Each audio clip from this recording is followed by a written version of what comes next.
so many of my fellow veterans here to hear my story. I have a unique story. Mike kind of summarized it, and I'm going to go into some details. I have a PowerPoint presentation, show you some pictures, and I'll talk my way through it.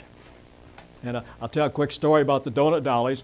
They came out to a little fire base where we were at, and at this fire base, they dug a well over time. And between 4 o'clock and 5 o'clock in the afternoon, time you could take a cold shower. So there, and didn't have that everywhere, but we were obviously taking showers, and off in the distance there were some Red Cross girls, a couple guys that take them on top of a bunker, and we waved at them and wanting them to come join us, but obviously, you know, a bunch of young GIs. But as soon as they realized, the guys that had them up on this bunker realized, here we are, a bunch of naked guys taking a shower out in the middle of the open, they took the girls down. So that was a memorable experience about donut.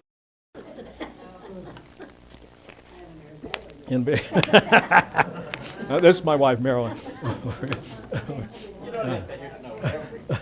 You got to come to these talks to find out Yeah. Okay. I was drafted in the United States Army in August of '68. Anybody else drafted in here? No? A few of you guys were. I just graduated from college and went in with a high school buddy. He graduated. We said, all right, we'll just be drafted. If you're drafted, you don't have to be in 2 years, but you don't get your choice of your duty assignment. And we said, we got a college education. They're going to give us a desk job. Well, they threw us both in the infantry and sent us to Vietnam. I was in Vietnam from July '69 to January '70, and I'll tell you why I didn't make it my full year. You read a little bit about it, my bio, but I'll talk about this. And this picture was taken inside of a fire base. This is my book, and on the back of the book there's this saying: for those who have fought for it, life has a meaning others will never know. And I somehow remember this phrase. I saw it in basic training at Fort Lewis, Washington on a bulletin board. And I lived that phrase. Because when you serve as an infantryman in Vietnam and you lose friends, you realize how precious life is. As an infantryman in Vietnam, you had a 50% chance of being killed or wounded. Obviously, I wasn't killed. I was wounded twice. And 80% of the casualties in Vietnam were sustained by infantrymen. So obviously the most dangerous job in the military. And this is where I was. There's a map over here. I was down in CuChi with the 25th Division. Here's Saigon, some of the other cities over there, and here's a real good, more detailed map over here. But we operated mostly north of CuChi. Didn't get over to Tay Ninh very much, but north and west of CuChi is where we operated. We go out almost every day on patrols. There would be intelligence groups would say, well, here, go search this area. Maybe they saw some activity, but that was basically our routine. Yes, sir. That boundary there between South Vietnam and Cambodia, was that defined by a river or anything that you could see? Or I don't think so. I never got over there. Oh. Yeah, parts of it was, because when we invaded Cambodia for the incursion, our battalion had to construct a big float bridge for armor units to get across. But it's just a section of it. Yeah. In fact, I went back to Vietnam 10 years ago, and we went over to the Cambodian border, and you could see there was a little, entrance station there, and you could just drive in. So, anyway, but that's where I was. And this is a little fire base. The 25th Division operated out of fire bases, and a lot of other divisions didn't. Guys would go out in the boonies and stay for 2 weeks at a time. But and I'm glad we did, because you come into a fire base, and that's a little circle, probably a couple hundred yards in diameter. And then we had some smaller ones scattered around the country, and we'd rotate around in our battalions, these different fire bases. And this is a picture inside that fire base, that same picture I showed you earlier. But going back in 2013, that's what it looks like today. No sign of anything. I thought surely there'd be some sandbags or something left of that old fire base. Nothing. There was an irrigation canal running through there today. So it's a little disappointing, but what we learned is when the North took over the South, over time, they removed any sign that American troops were there. So any of our fire bases and so forth, gone.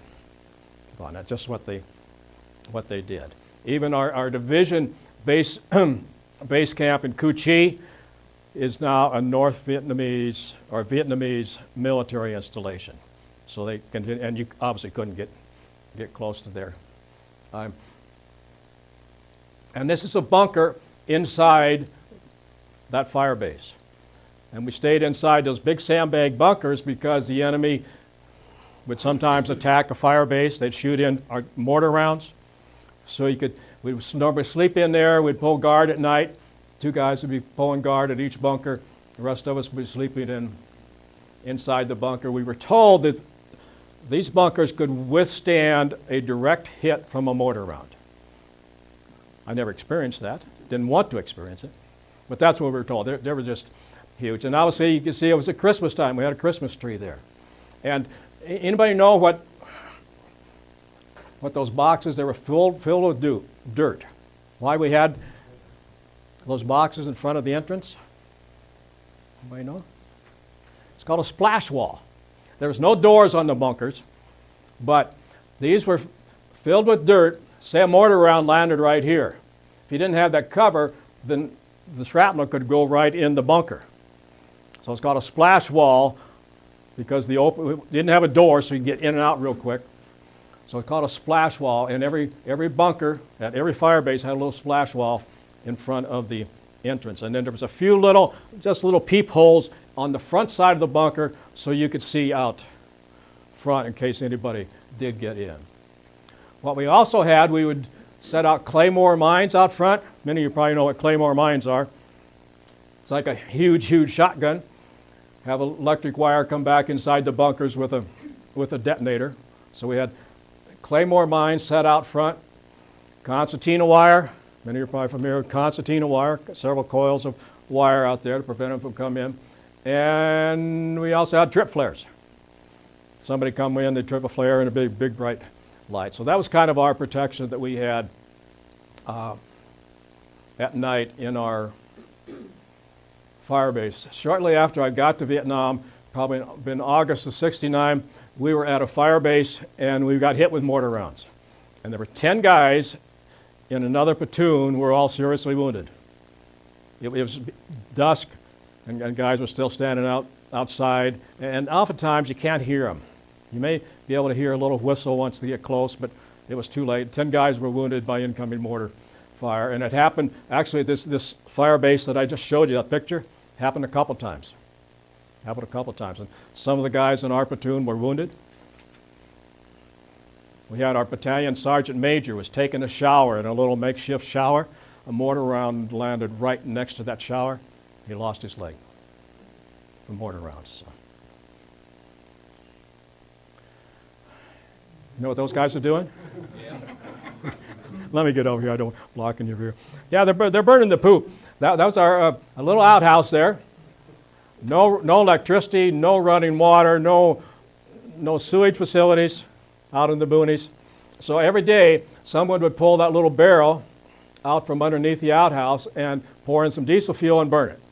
And it would burn down to a little pile, and then somebody would bury it. Now, why those guys have their nose stuck in there, I don't know. You know, it couldn't be a very pleasant smell, right? But anyway, that's what they did. One time, a guy, he pulled the barrel away from an outhouse, and then he pulled away far enough, and he went down the line to start on another outhouse. And when he came back, the outhouse was on fire. He didn't pull the barrel far enough, so we had to rebuild an outhouse over there.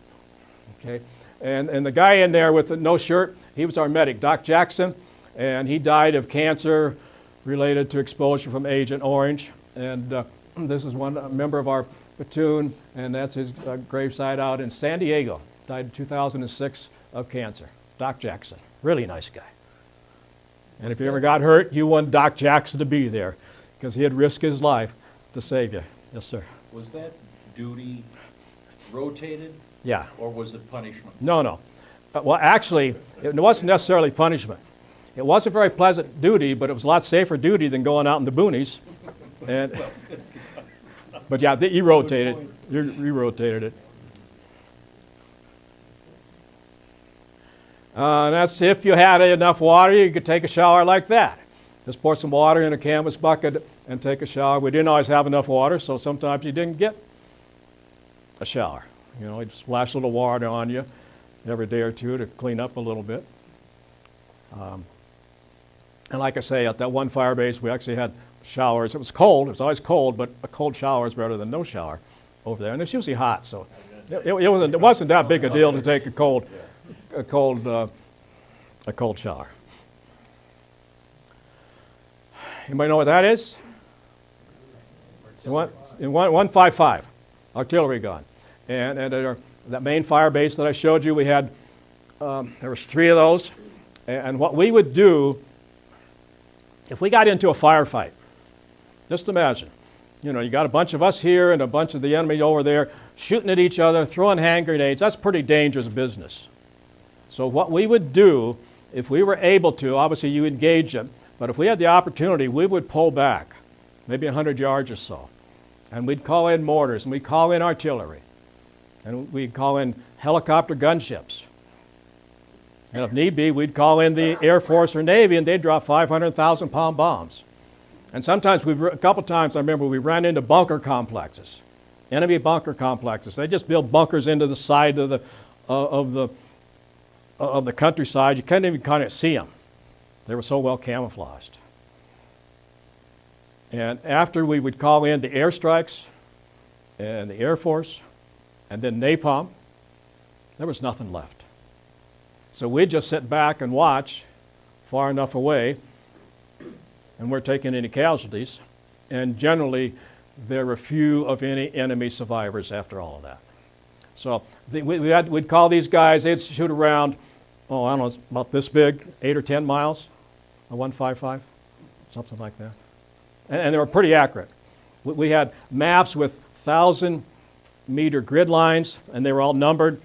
So you would call in your position by the numbers of the grids. And Challenge is actively calling in the grid force. yeah. And usually what you do, you'd start far away, and then guide them in to where you really wanted them. But that is the motto of the 25th Infantry Division is firepower rather than manpower. And we did it all the time, and it was great. And let's move on. All right, this is what we looked like going out on a patrol or a RIF, reconnaissance in force, Mike mentioned. You know, the military had big words. Don't just call it a patrol. It's a RIF, reconnaissance in force. So we'd go out in RIFs almost every day. Usually the night before, we would get an assignment for a mission. We would mark it out on the maps that we had, and we'd go out every day. We had 2 machine gun teams in our platoon, and everyone would carry an extra 100 rounds of machine gun ammunition. And they had little clips. You could just break them apart, hand them to machine gunners if they needed more ammunition. Our machine gunners would normally carry 400 to 500 rounds of ammunition. And you'd have a gunner who would fire the M60, and then an assistant gunner who would feed in the ammunition. Mike? If you haven't seen it, in our Vietnam movie, we have a mannequin. It essentially is exactly that uniform, to include bandoliers for machine. So you can kind of get an idea. Yeah, I mean, we were loaded for bear. We carried M16s. We also had some M79 grenade launchers. It's like a short, fat shotgun that would shoot out a grenade about the size of a golf ball. And we would have a couple of those in each platoon, 2 machine gunners. The rest of us carried M16s loaded with ammunition. And if we ever got in trouble, we could call for more ammunition. So we were loaded. I went out one time with some South Vietnamese soldiers, and I remember the one little guy, because he was trying to bum cigarettes from us. He was carrying his M16 and 1 magazine. of ammunition. That's all he had. So they weren't nearly, with all due respect to, because they were on our side, the Army of the Republic of South Vietnam, they weren't adequately prepared to really fight the war. That's how we got involved, and once we left, they didn't do a very good job defending them. But we also under-resourced them. Well, yeah, after the war, America was funding them, and after the war, after we left, America stopped funding them, and they just left. They ran out of ammunition, they ran out of artillery rounds, and some of them literally just threw down their weapons and went home. You know, I did read somewhere that after we stopped supporting them, and at their very last fights with the North Vietnamese, each soldier was issued 40 rounds of ammunition per month. This is the South Vietnamese? South Yeah, Vietnamese, yeah. yeah. They didn't have, weren't nearly as prepared as we were. And we would work with them sometimes. In fact, this little guy, we went out one day and we ran into a bunker complex. And they were leading the patrol. And I remember that little son of a gun. He stood up in front, fired off his one magazine of ammunition, came running behind us, and sat there. That's all he did. And we ended up having to fight the fight. For nobody, you know, we didn't sustain any casualties that day. But that's what one magazine will do, not too much, not too much. It really wasn't the soldiers' fault, it was Pardon? the political leadership's Understand, fault. understand, yeah. No doubt about that. Yeah, they were just under-resourced, under-resourced. We would also go out at night and set up ambushes. Let's see if I got a, yeah. We'd rotate the duty, going out setting ambushes along a trail or where we might expect activity at night. And we normally go out with a dozen guys set up in a triangle, 4 guys here, 4 guys here, and 4 guys in the back to protect our backside. If somebody came along the trail, then we would open up on them. That's what we would do. Normally it was a long, boring night, but if you ever opened up, popped an ambush, as we call it, pretty scary. And it happened a couple times.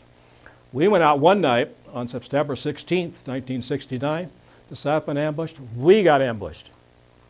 We got ambushed. I'll tell you, that was a scary night. 1 guy was killed, 2 other guys were wounded that night. We never made it to our ambush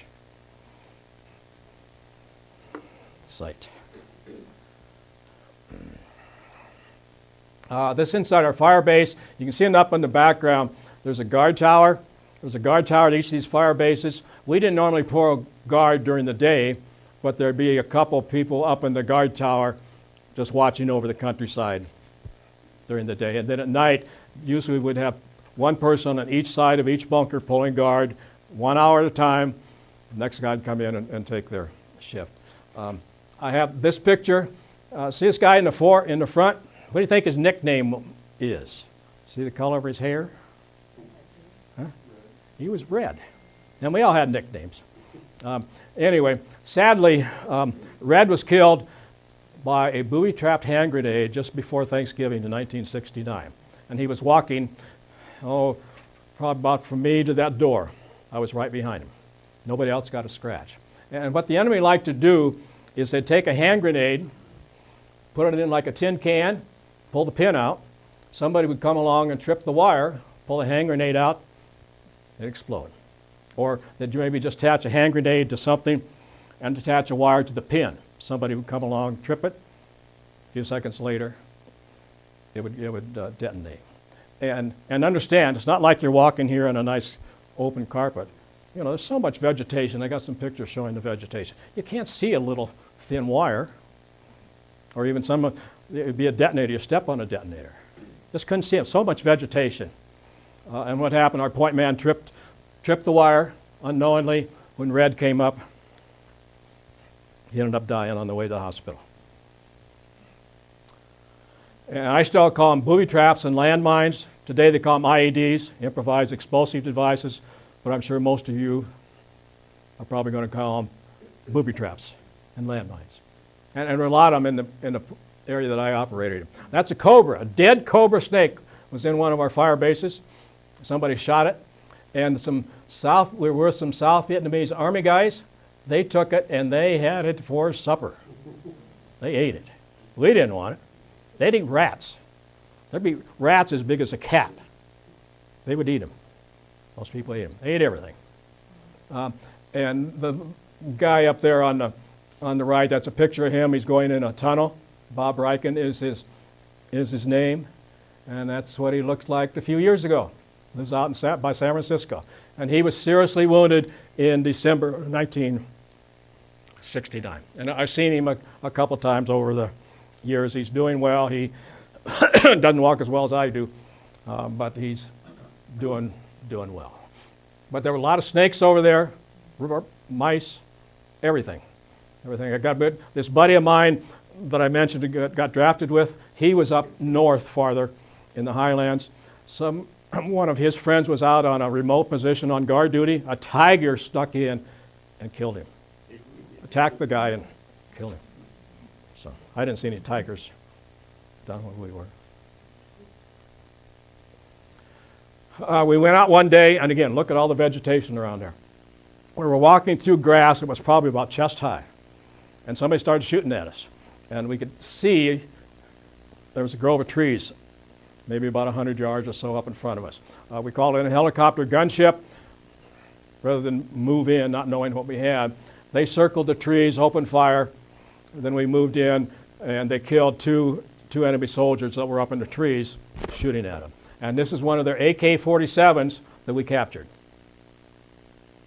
that day. We didn't sustain any casualties, so it was a good day for us and a not so good day for the bad guys. This is an abandoned plantation. There's a lot of plantations in different parts of the country, rubber plantations, rice plantations, peanut plantations. It was abandoned. We went in and searched it, and there was nobody there, but it was probably a really nice house at some point in time. And again, you see all that vegetation, a lot of hiding places. I'll show you a picture of what Agent Orange did. There's another, we're out in the boonies, and it was an isolated hooch. Nobody was living there. So we burned the roof down so the enemy couldn't use it as a hiding place. And we'd always do that. We wouldn't, if we knew somebody was living in a hooch or house, we wouldn't destroy it. But it was out there in the middle of nowhere. It was obvious nobody had been living there for ages, so eliminating the hiding place for the enemy. And again, look at looks like these are abandoned rice paddies, so you can see all the vegetation there. Try to spot a little thin wire in all that grass. Can't do it. Agent Orange.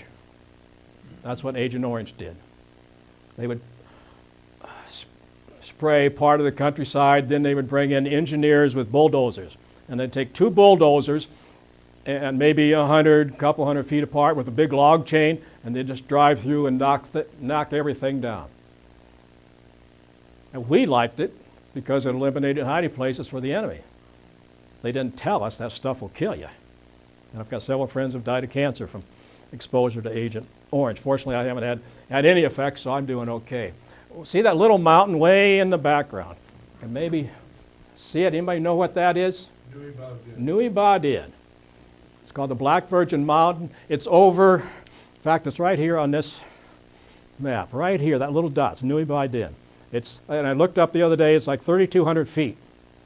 And we had, I think, radar folks up on the top, and the enemy had tunnels built into the center of that mountain. But today you could take a gondola about halfway up and see all over the countryside. They're called Nui Ba Dien. I never got over there during the war. We're going through a village, and this is a hooch. It's what they lived in.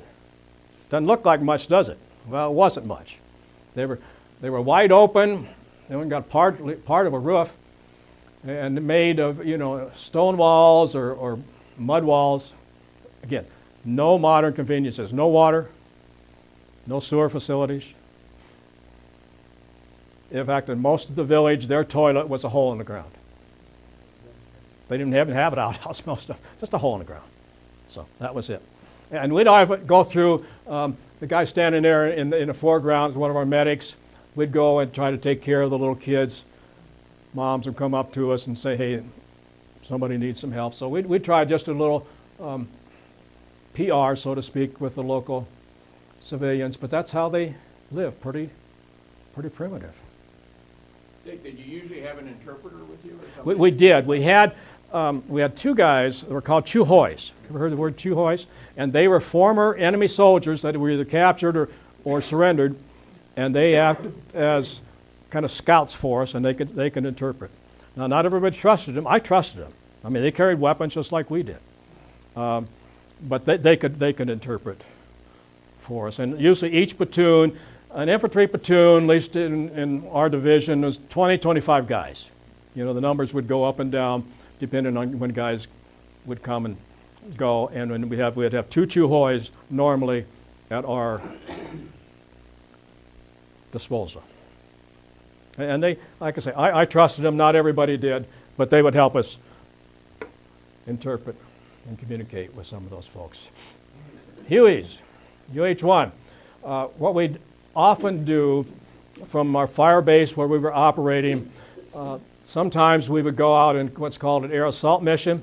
They'd pick us up in a group of helicopters, drop us way out in the boonies somewhere. We'd search an area and then come back.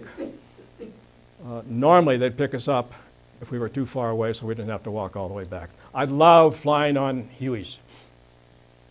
Had a new guy, just got in country. Said, you need to be out on the chopper pad at 8 o'clock. He wasn't there. And I was a sergeant. What happened? Oh, I forgot, lost track of time. Okay. Happened again. He didn't show up. And I used some pretty gruff language, as a sergeant, infantry sergeant might do. He said, I was afraid to fly on choppers. I said, you're a lot safer up there than you are walking on the ground. So the next day we grabbed him, threw him on a chopper. He flew a couple times, and he was okay. I got hit one time. We got shot at, hit the tail of our Huey. Didn't bring us down or anything. And I forget the numbers. Thousands and thousands of Hueys were shot down in Vietnam during the course of the war. Bill, do you have a question? Okay. All right. If you have a question, anybody interrupt me. That's fine. I love flying on Hueys. And obviously we left the doors open so it was easy to get in and out. Here's a picture from a Huey. You know what all those little puddles of water are? Huh? They're bomb craters. During the rainy season, where I was, down here in this part of the country, the spring and summers, the monsoon season, rains every day, floods the countryside. In the fall and the winter, it dries up. So this was during the rainy season. What likely happened, those are craters probably from artillery shells, and it could be some bomb craters, some of the bigger ones. But what likely happened here, there was probably a firefight somewhere. And the American GIs pulled back, called in an airstrike, called in artillery. That's why you have that concentration of all of these bomb craters in that area. But much of the countryside, we would fly out in choppers, and there's scattered bomb craters all over the countryside down there. And let me show you one more picture. This is during the dry season. That's a bomb crater likely made by a 1,000-pound bomb. Huge crater. So during the rainy season, it was probably full of water. Then it drains down, and you can see how deep it was. I'm 5'6", I'm a short guy. So it was probably like 8 feet deep and, much bigger than this room. 20, 30 feet in diameter. They're all over. Sometimes after it quit raining and the water would dry up, we would find dead enemy bodies in there. Somebody was killed during that airstrike. They rolled into the bomb crater. Nobody found them. Filled up with water. Wasn't much left. But sometimes we'd be walking along and smell something really strange. You'd find a body in a bomb crater.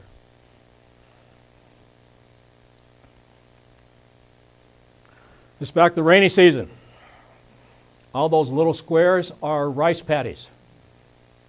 You have dikes, they're divided up with dikes, maybe 2-3 feet high. And what they would do is in the springtime, they would plant the rice. And it started to rain. You get flooded, during the rainy season, and look, the water as far as you can see.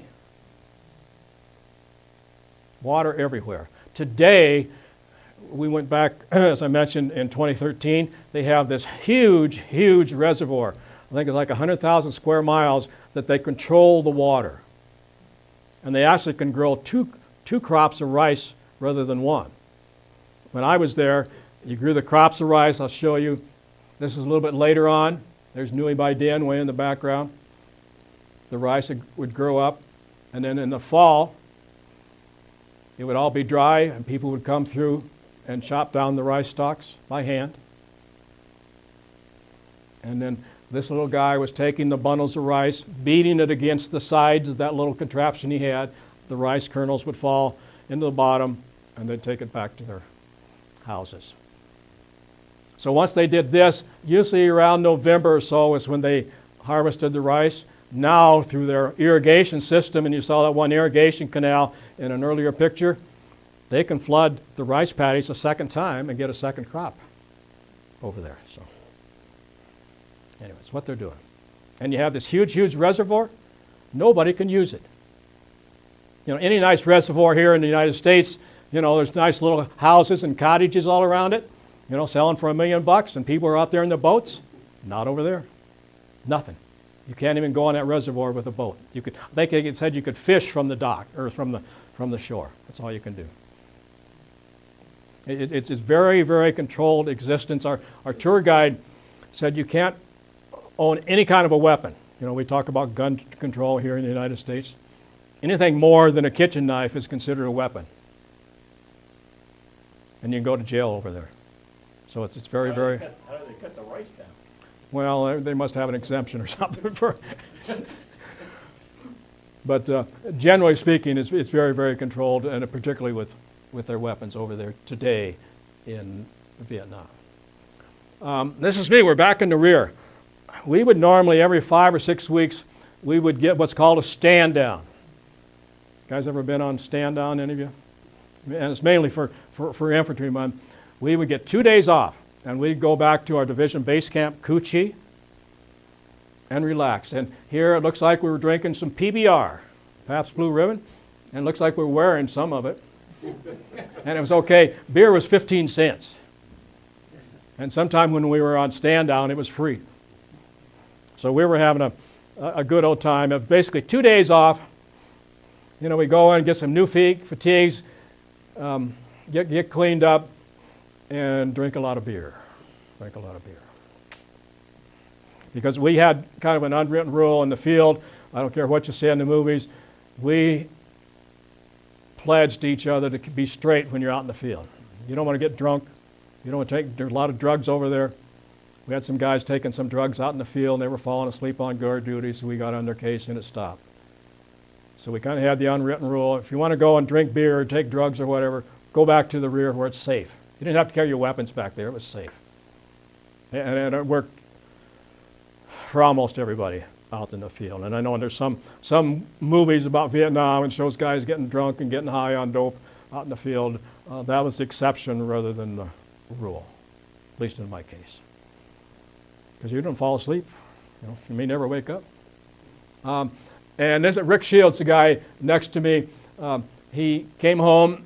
He was a police officer in L.A., and I had a layover on a business trip. So he picked me up in his police cruiser. We cruised around L.A. and went to lunch, and that's a picture of him. He's now retired police officer, and he does private investigations.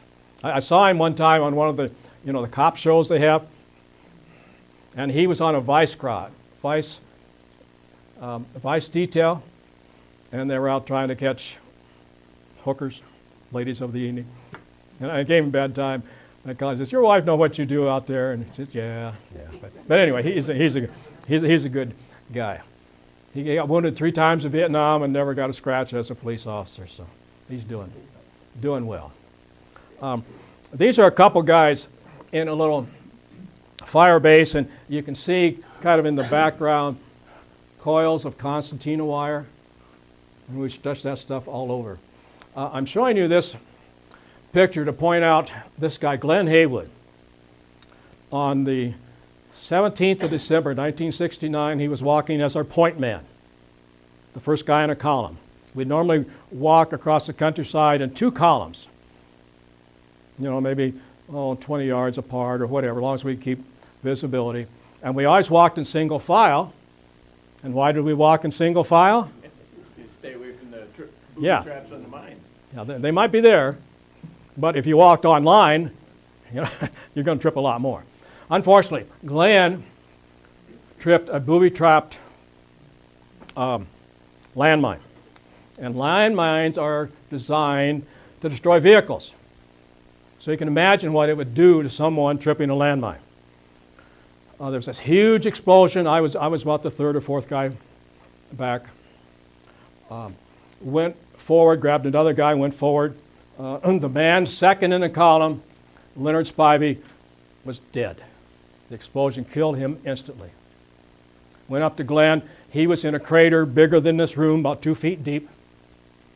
And I walked up to him. I put my hand on his shoulder. I thought he was dead. And he looked up at me. He was still alive, amazingly. But then I looked down at his legs. I'm being a little bit graphic here, folks. Both of his legs were completely blown away at his knees. There was no sign of either leg. Just ripped it off. It ripped off his clothes. His fatigue shirt was torn in half about here. His hands were beat up. He wasn't bleeding too bad because the heat from the explosion probably, seared his blood vessels, so he wasn't bleeding too bad, but he survived that day. It was amazing. Sadly, he died at the 12th Evac Hospital in CuChi on Christmas Eve. I think the physical diagnosis said he died of pneumonia. But some of us went over to see him, and he said, "I don't want to go home without my legs." He was just terribly depressed, couldn't understand. So I think he partially gave up. Seriously, serious injuries. There were 3 other guys were wounded that day. One guy had serious injuries to his left arm. They saved his arm, but he had permanent loss of use. Myself and one other individual just got nicked by a piece of shrapnel. And I will show you, I got hit with one piece of shrapnel from that landmine, right here, right beside my head. And we got evacuated with Glenn and the other guys. And when I got back to the hospital, they pulled this piece of shrapnel out of my head. And the medic gave it to me, and I got it home somehow. And it's still here by that Purple Heart. So I was very fortunate that day just to get, oh, I'm sorry, right there. Little piece about the size of my tip of my little finger. Okay. So all just depended where you were and the difference between getting killed and getting a little nick. So, all right, let's continue on. The other guy in there, Junior Hutchins, Hooch was his nickname, lives in South Carolina. I was wounded, so I stayed back in CuChi for a while, and the only advantage was I got to see the Bob Hope Christmas show on the 23rd of December, 1969, and that was the stage. This is a group of us sitting on ammunition boxes, and you can see, oops, excuse me, a little patch in my ear. That's where I was hit by that one little piece of shrapnel. I stayed back for a few days, and then went a day after Christmas, went back to the field. 28th of December, 1969, my worst day in Vietnam. We went out on an all-night mission, stayed out in the boonies all night. 3 enemy soldiers snuck into our position. Within minutes, 8 members of my platoon were killed, 4 others were seriously wounded. This guy right here, can't tell here in this picture, but he had white hair. Really, more than blonde, just white. So naturally, his nickname was Whitey. He was Whitey. Sadly, Whitey, picture was taken the 23rd December. He and the 8 other guys were killed on the 28th of December, 1969. So fortunately, I was on the opposite side of the perimeter. Nothing happened to me, but and the 3 enemy soldiers were eventually killed, but they had already done their damage. So we went out with 25 men in my platoon. Only 13 of us came home the next day. So anyway, so that was the toughest day in Vietnam. The man in the foreground, John Foreman, he was our platoon leader. He had only been in country less than a month. He was killed that same day. Okay, and the second guy here was Glenn Haywood, the guy that tripped the landmine and died on Christmas Eve. And sad but funny story. Just a couple days after these guys were killed, John's sister sent him a bottle of booze for New Year's. Well, obviously, he wasn't there. We didn't want to send it back. I don't think she probably cared to get it back, knowing that her brother had been killed.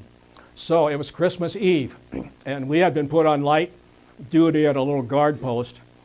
So we shared that Jim Beam with some Coke and had a toast to John and all the other guys on Christmas Eve, 1969. So that's what that picture is all about.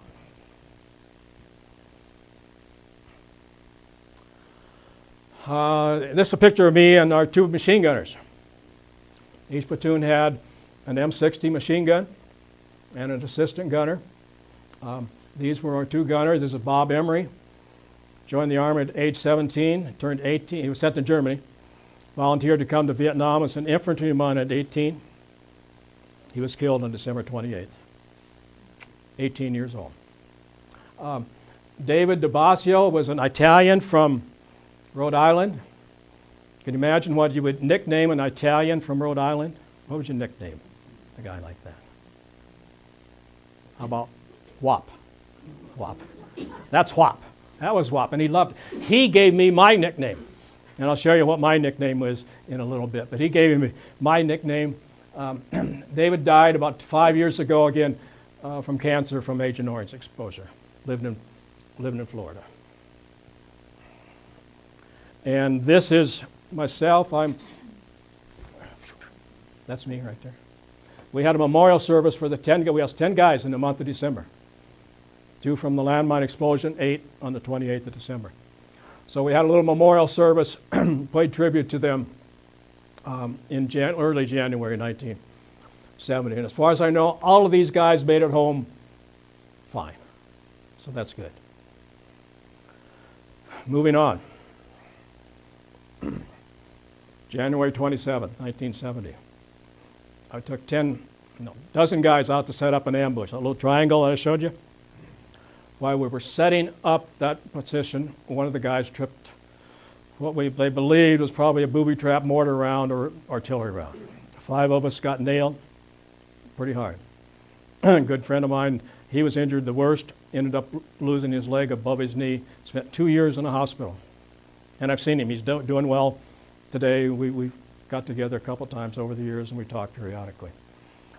A couple other guys were peppered with shrapnel. I was hit with shrapnel. I was close enough to the booby trap, I could feel the heat. And it knocked me backwards. And it was kind of like you see in the movies when they show something traumatic, they put it in slow motion. That's the way it felt to me. I was falling backwards really slow. Ended up on my back. Oh, man, I was hurting. Anyway, I was hitting my right hand, my right foot, my right hip, and I looked up. My most serious injury was to my left leg, and blood was literally squirting out of my left leg with every beat of my heart. And I said, "Hey, help, Doc, where are you?" I mean, I thought I was going to bleed to death out there. Fortunately, some guys came along, bandaged me up. Our medic came by, stopped the bleeding. He said, "Sarge, I think I've stopped the bleeding." I said, "Okay." Called in a medevac helicopter and flew us all back to the hospital in CuChi. And I'll tell you this, you can get on an accident out in the middle of I-25 here in town. It may take a long time for someone to ambush to get there and you get to the hospital. I was in the hospital faster than you might get to the hospital somewhere here now. I mean, within minutes, that chopper was there because we were way out in the boonies. And loaded us up, flying like crazy to get us back to the hospital. Mike? Just to point out, Chuck Robbins in the corner there, flew medevac Oh, did you? as a pilot. Okay, thanks. Then came back because it was dull and became a cobra pilot. And I love cobras too. Me too. Yeah, They don't shoot at you so much. yeah, that's right. Cobras were dangerous. Did you have the shark's teeth on the nose cone? A lot of cobras. Cobras are a gunship, kind of a long, skinny, and they had a big round nose, and sometimes they would paint like a shark's teeth on the front of it just to scare the enemy. But they were a dangerous weapon. You had rockets and grenades and all kinds of stuff, and blow the heck out of whatever you Well, just. my first tour, I flew just up, and then I was Okay. in 3 Corps. So Okay. I got to CuChi a lot. Okay. Light Downchiang, I'm sure these are places you've been Yeah. on the ground. But that whole area, is full of troops and full of the enemy also. Yes. Yeah, not a good place to be. But anyway, had this memorial service. I was eventually, well, let's show next. This is a picture of me. I was evacuated from Vietnam 3 days later. Spent 10 days at a military hospital in Japan. And this picture was taken of me in Japan.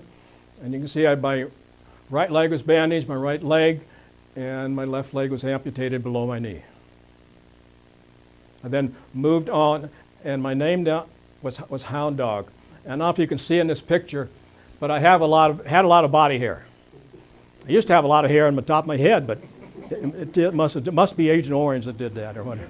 But anyway, and as walking around, pair of shorts and no shirt on, and Whop, remember Whop, the guy?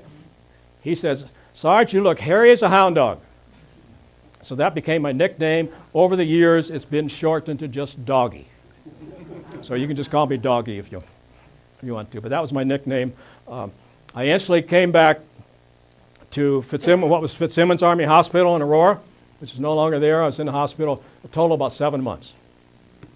And I was eventually discharged in August of 1970 and was medically retired in October of 1970. And I'm sure if I hadn't told you I lost my leg, you wouldn't know I had an artificial leg just by the way I'm walking. I do very well. And the reason I still have my knee. It was amputated 4 inches below my knee, pretty close.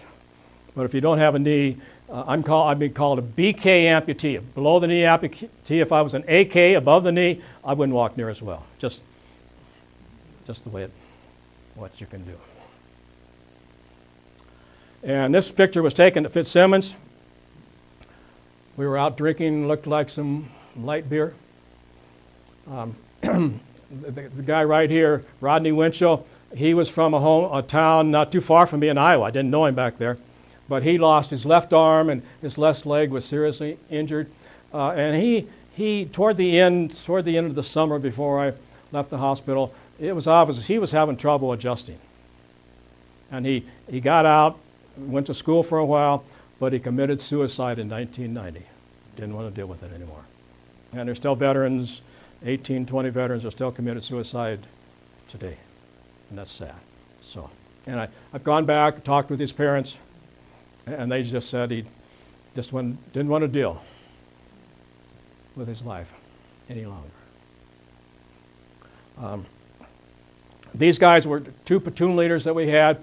The man in the center is Craig Fielding. He was from Utah, and he's pictured here reading the Bible. He was a Mormon. Pretty straight-laced. But he'd drink beer. He would drink beer over there. I don't know too many Mormons that drink beer, but he did. But he was pretty straight-laced. He was wounded in October of 1970. He came back to Fitzsimmons because he was from Utah. Recovered from his injuries, and he voluntarily went back to Vietnam. His family said, "Don't do it." And he was killed on April 1st, 1970, second time around. And this guy was Lieutenant Phillips. He was my platoon leader when I got wounded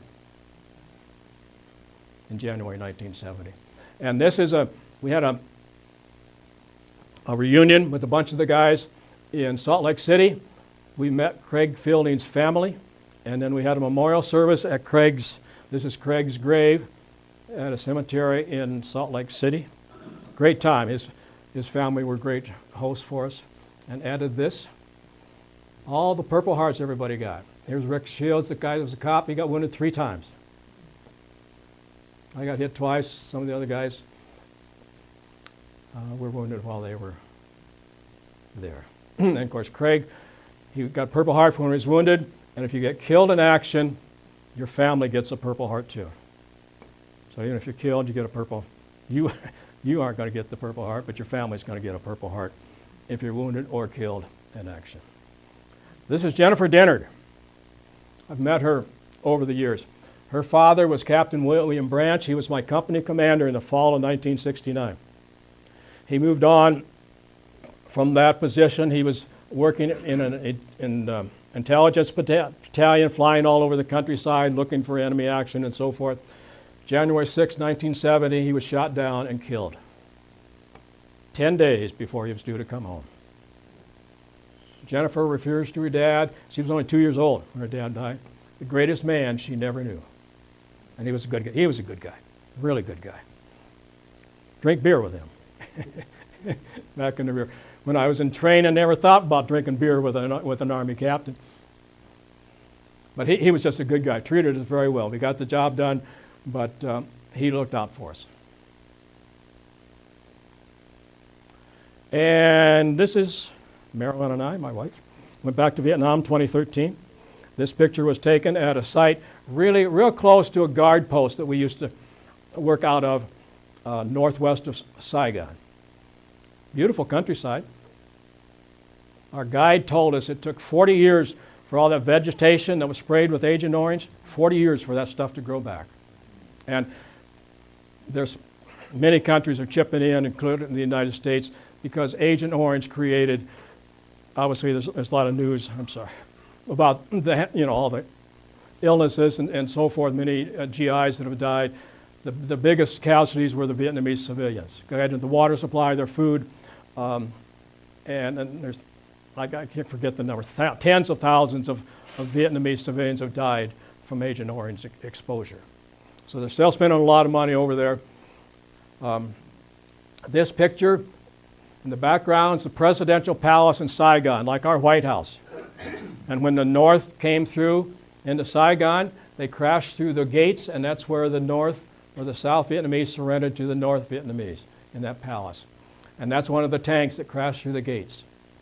Still on display there in Saigon. And this is Marilyn and I. We went to Vung Tau. We're out on the coast. Spent a day or two, a couple of days out there. And then we took a boat ride back to Saigon on our last day there. And that's the South China Sea in the background. Thailand is way, way, way out there. Yes, sir. What made you decide to go back? Well, mainly what decided, one of the guys from my platoon and his brother, both of them in Vietnam, and they organized a tour of the places we wanted to see. Most tours, you go anywhere, they take you where they want to take you. And I didn't care about going up north or going to Illinois. I wanted to tour this area down where I was. And so we set up a tour. There were 6 of us, all of it served in Vietnam, 6 Vietnam veterans, and our spouses and family members were there. But we spent all of our time right there where all of us served. So that's why I went back. Because I didn't want to spend my time up here because I wasn't there. So I was able to get a tour, 10 days, counting a day going and a day coming back. But that's why I went, just to see what it was. And I'm glad I did. We crawled into some tunnels. So the tunnels of CuChi, crawled in one. I just went down one level. They actually went down 3 levels. And I only went through 1 level. Some of the other folks went down 3 levels, and they came out with mud. It was really wet down there. Mud all over their hands and their knees. But still a good experience. And this is Maryland in Saigon. That's the Saigon River in the background. And the Saigon River, as it flows through Saigon, is probably similar in size to the Mississippi as it comes down through New Orleans. Pretty big river. And then we went out, our last night there, we went on in that dinner cruise boat and cruised up and down the river and had a very nice dinner our last night there. How were you accepted by the South Vietnamese? Very well. And here's the story. We were over there, and the South, well, it's all Vietnam, not North and South Vietnam, but the people who lived in the former South Vietnam seemed to be a little more progressive. They accepted us. They treated us fine. You know, I wore shirts that said U.S. Army or something. They said, you can do that, that's fine. So they were very friendly, and nothing happened that concerned us at all. Now, however, I've been told people that go up north, you know, up to Hanoi and the former North Vietnam, they have a different idea about the war and everything. It's not near as friendly. It's not near as nice up there. That's what I'm being told. So there's just difference in, you know, people that live down south and the people that lived up north. But it was fine, an enjoyable time. All right, I got just a couple more. All right. Just want to share a little bit of personal philosophy. Turn it around. That's what I try to tell people to do. Turn a negative event into a growing experience. I took my experience, which some people could say was not real positive. Okay? But I think you can see from who I am today and speaking with you, I turned it around. I accepted what happened. It was the most traumatic physical and emotional experience of my life. Saw friends killed, faced combat, lost my leg. I'm just thankful I lost my leg below my knee rather than above my knee. So I've turned it around. Through my whole military experience, I gained two things. Before I went in the Army, I had no self-confidence. I was just an average guy. Didn't do anything special with my life. But I did accomplish more and gave self-confidence going through all the training and all of my experience in Vietnam. I gained self-confidence that I never had before in my life. I also gained leadership experience. Went over there as a sergeant, platoon leader, and I've gained experience of being a leader that has benefited me to this day. So that's how I turned it around. And what I encourage all of you, anything negative that happens, you know, you break your arm. Well, it's going to heal. It's going to be okay. You're going to be inconvenienced for a while. Or maybe have some kind of serious injury. Maybe you have cancer. A lot of people recovered from cancer. My wife has. She's turned it around. Been cancer-free for 10 years. That's good. You know, and it's a growing experience, right? Yeah. I'll share this story about my mother. My mom and dad had been married for 60 years. And my dad died at the age of 92 in the year 2000. And afterwards, my mother was really depressed that, you know, her husband of 60 years was gone. And she actually was taking antidepressants for a year or more. Just really, really depressed. And it wasn't overly sad. Somebody lived, we'd all probably be happy to make it to 92, right? That's not bad. That's not bad life. My mom made it to 99. But you know what my mother did? How she turned it around? She found a boyfriend. There was my parents and another couple that lived in town. It was a guy she'd known all her life. And they'd get together like once a week and play cribbage. Well, the other guy's wife, Mel is his name, his wife died and my dad died. So after a couple years after my dad died, Mel and my mom would get together once a week and play cribbage. Well, then it became twice a week. It all became every night. He was over there for supper, and I was still supper, your evening meal, and played cribbage. And of course, a little small town, less than 1,000 people, they were the talk of the town. Yeah. And he was a great guy. He lived, he died at 101, lived to be 101. So that's how my mother turned it around. So try to take something, and you probably have all had something negative in your life, but try not to dwell on it. You know, a lot of people commit suicide.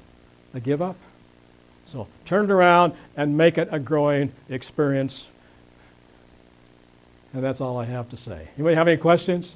Did you ever see that movie with Robert Redford and Jane Fonda, Our Souls at Night? Yeah, I think I have. Yeah. It's pretty good. Yeah. She's a widow, he's a widower. Yeah. And they decide to fix it. Okay. Any other questions anybody have? Bill? I've known Doug for, what, maybe 20 years Something now? like that. Yeah. Through the All Veterans Honor Guard.